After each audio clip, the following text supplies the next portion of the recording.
That's New Era, same old motherfuckers, and there should be a siren just about there. Thanks, Sam, you're better than Chris. 420 in Denver! Marijuana, Sweet Mary Jane, ganja all out of the shop. That'll impress the sponsors.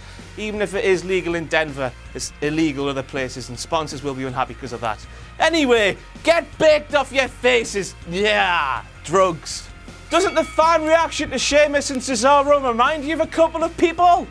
I'm not saying the WWE are copying WCPW, but that's exactly what I'm saying. WWE are copying WWE. Hollywood Hulk Hogan on WWE television. WTF, you do not need me to tell you why I do not want to get into trouble. I think somebody was supposed to have their foot on the bottom rope there, but pulled Bailey too far into the ring that they couldn't reach the bottom rope. Dana Brooke, you utter shithouse. So last week, Braun Strowman said there would be pure massive consequences if he didn't get any competition.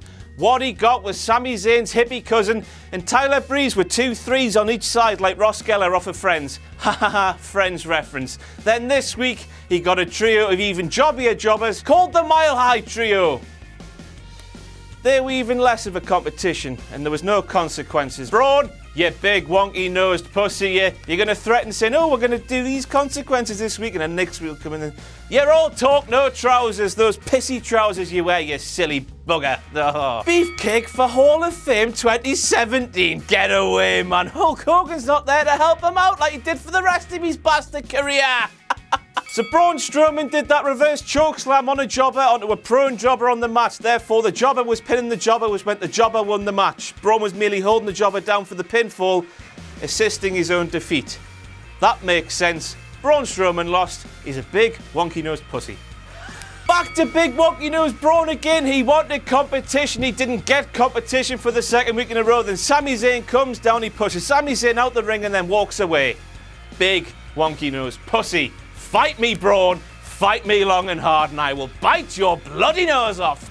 Oh! And don't think I haven't missed that little Superman tattoo on your arm. Here you are supposed to be this big, strong, animalistic cult member, and then you've got a little Superman tattoo like a little girl. You big old pussy. I'd knock you down with a flick. How on earth does a submission move on top of some steel stairs hurt more than it would on the mat? Wrestling logic is bollocks. One move it took for Carl Anderson to be defeated by Big Cass on this week's WWE Raw. The man who used to be in the Bullet Club is now shooting blanks. You know, he's sterile. He's humping, but there's nout coming out. He's blotting all out of the shop, but it's nothing. He's like, yeah, he's in the Jobber Club now. One move though. Me, how far can you fall in such a small space of time? Remember when they were badasses, no? Rollins versus Owens versus Jericho. I know Jericho's not in the main event at Hell in a Cell. And Cesaro and Sheamus against the New Day. 6 days before both matches, minus Chris Jericho, of course, are scheduled to take place at Hell in a Cell.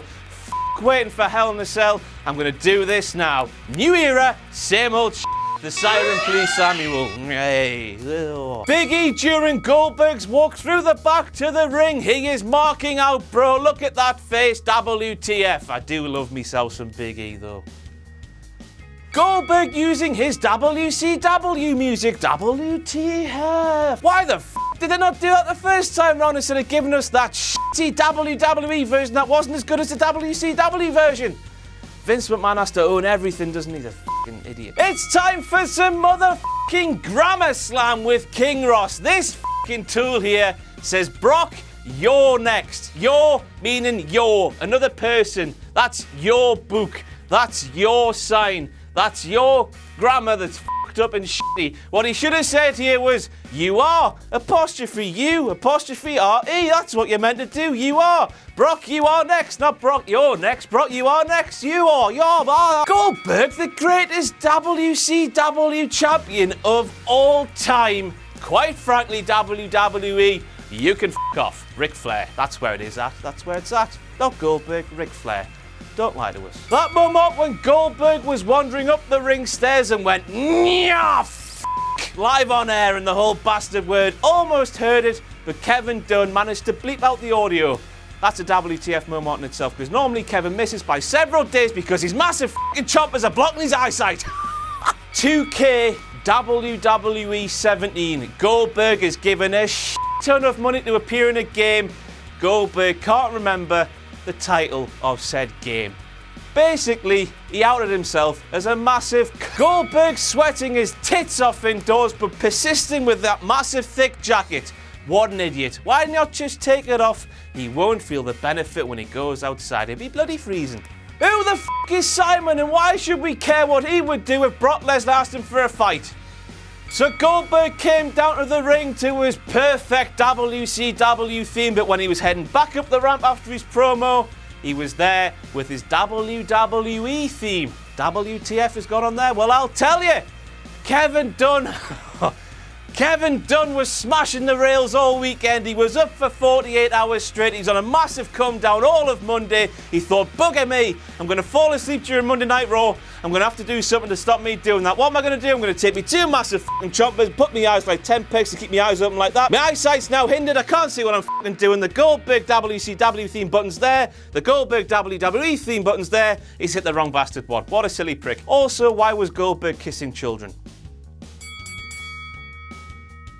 And that's it for the WTF Moments from WWE Raw. I've been King Ross, you've been my loyal subjects, and join myself and Adam Parmesan, that massive snaky bastard, on the WhatCulture Extra live stream for WWE SmackDown Live. If you don't want to do that, f*** you. I'll see you tomorrow for some SmackDown Live WTF Moments. Bye!